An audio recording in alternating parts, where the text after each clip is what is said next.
राहुल नार्वेकरांनी आपला निर्णय दिला की ज्यांच्या विरोधात हा निर्णय जाईल त्यांचे पक्षविरोधी कारवाई केल्याप्रकरणी विधानसभेचं सदस्यपद रद्द होऊ शकतं, आमदार अपात्र ठरू शकतात।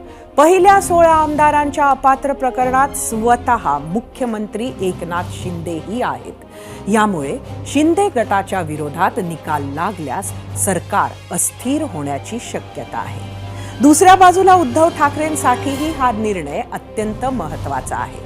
जर आदित्य ठाकरेंसह इतर 14 आमदार अपात्र ठरले तर निवडणुकीच्या तोंडावर हा निर्णय त्यांच्यासाठी मोठा धक्का असेल। शिवाय पक्ष रोडावल्यावर आता जर निकाल विरोधात गेला तर उबाठाचे महाविकास आघाडीतलं वजन हे कमी होण्याची शक्यता नाकारता येत नाही। पाहूया हा रिपोर्ट।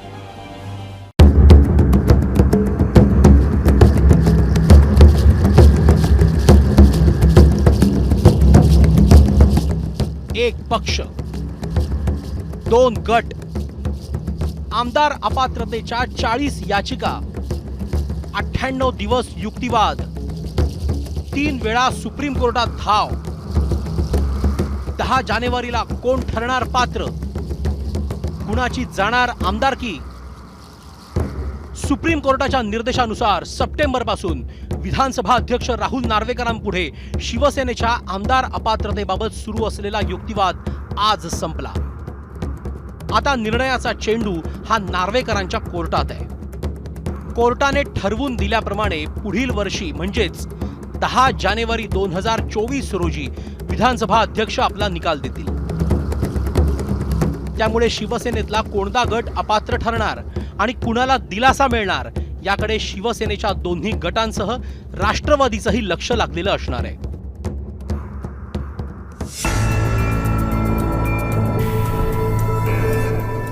एकनाथ शिंदे यांच्यासह शिवसेनेच्या 40 आमदारांनी गेल्या वर्षी बंडखोरी केली होती। त्यातील एकनाथ शिंदेंसह 16 आमदारांना अपात्र ठरवावं अशी ठाकरे गटाची मागणी होती। यावर सुप्रीम कोर्टाने परखड मत व्यक्त करत यावर्षी 11 मे रोजी अंतिम निर्णय विधानसभा अध्यक्षांकडे सोपवला। कोर्टाच्या निर्देशांनंतर लवकरच सुनावणी होणं अपेक्षित होतं, मात्र त्यास विलंब होत असल्यामुळे ठाकरे गटाने पुन्हा कोर्टाचा दरवाजा ठोठावला।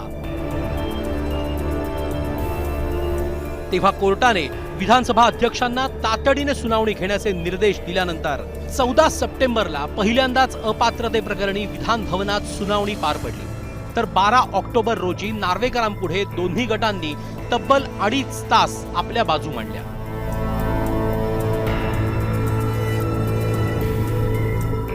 दरम्यानच्या काळात अध्यक्ष वेळकाढूपणा करत विलंबाने सुनावणी घेत असल्याचा आरोप करत पुन्हा ठाकरे गटाने सुप्रीम कोर्टाचा दरवाजा ठोठावला।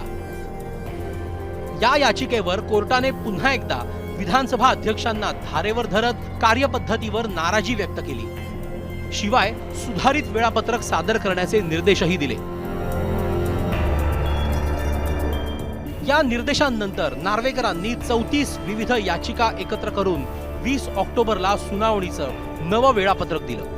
त्यानंतर सुप्रीम कोर्टाने 31 ऑक्टोबर रोजी शिवसेना आमदार अपात्रता याचिकांवर 31 डिसेंबर पर्यंत निर्णय घेण्याचे निर्देश दिले। सुप्रीम कोर्टाच्या या निर्देशांनंतर विधानसभा अध्यक्ष राहुल नार्वेकरांनी पुन्हा नव्याने सुनावणीचं वेळापत्रक जारी केलं, ज्यात 30 नोव्हेंबर पर्यंत ठाकरे गटाची उलट तपासणी पूर्ण करण्यास सांगितलं। 22 नोव्हेंबर पासून ठाकरे गटाच्या उलट तपासणीला सुरुवात झाली। सुनील प्रभूंच्या उलट तपासणीनंतर ठाकरे गटाचे वकील देवदत्त कामत यांनी शिंदे गटाची उलट तपासणी घेतली। विधिमंडळ पक्ष आणि राजकीय पक्षातला फरक तसंच अधिकार हा सुनावणीतला कळीचा मुद्दा बनला। सुप्रीम कोर्टाच्या निर्देशानुसार कोणत्या गटातील आमदार पात्र आणि अपात्र ठरतात, तसंच मूळ पक्ष एकनाथ शिंदे यांचा की उद्धव ठाकरे यांचा हे सुद्धा नार्वेकरांना स्पष्ट करावं लागणार आहे। याशिवाय कोणत्या गटाचा व्हीप अधिकृत आहे हे सुद्धा अध्यक्ष ठरवतील। 10 जानेवारीपर्यंत या सगळ्या प्रकरणाचा निकाल अपेक्षित आहे। विधानसभा अध्यक्षांच्या निर्णयाकडे संपूर्ण राज्याचं लक्ष लागलंय। या निर्णयाच्या आधारे राज्यातलं सरकार स्थिर राहणार की अस्थिर होणार हे सुद्धा स्पष्ट होणार आहे। आता निर्णय घ्यायची वेळ आहे विधानसभा अध्यक्षांवर. वेदांत नेपसह टीम 0 अवर, एबीपी माझा.